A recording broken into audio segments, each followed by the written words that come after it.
ঠিক সময়ে অফিসে যায়, ঠিকমতো খায় সকালবেলা?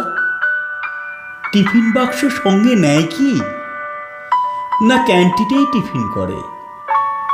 জামা কাপড় কে কেচে দেয়? চা করে কি আগের মতো? দুর্গার মা কটায় আসে? আমায় ভোরে উঠতে হতো। সেই শার্টটা পরে এখন ক্যাটক্যাটে সেই নীল রংটা। নিজের তো সব ওই পছন্দ। আমি অনেক নিয়েছিলাম।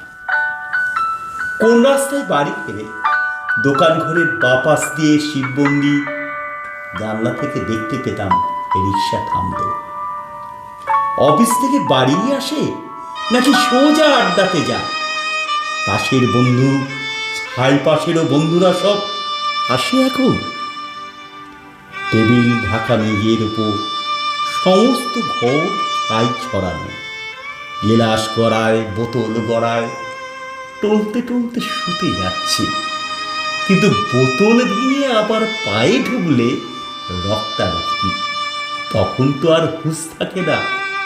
রাত বিরেতে কে আর দেখবে? কেন, ওই যে সেই মেয়েটা যার সঙ্গে ঘুরতো তখন। কোন মেয়েটা? সেই মেয়েটা? সে তো কবেই সরে এসেছে। বেশ হয়েছে, উচিত শাস্তি।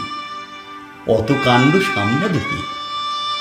মেয়েটা যে গন্ডগোলে প্রথম থেকেই বুঝেছিলাম। কে তাহলে সঙ্গে আছে? দাদা বৌদি, মা ভাই বোন? তিন কুলে তো কেউ ছিল না। একেবারে একলা এখন। কে তাহলে ভাত বেড়ে দেয়? কি ডেকে দেয় সকাল সকাল? রাত্রিরে কি দরজা খোলে? চক্ষি পোহায় হাজার রকম। কার বিছানায় ঘুমোয় তবে? কার গায়ে হাত তোলে এখন? কার গায়ে হাত তোলে এখন?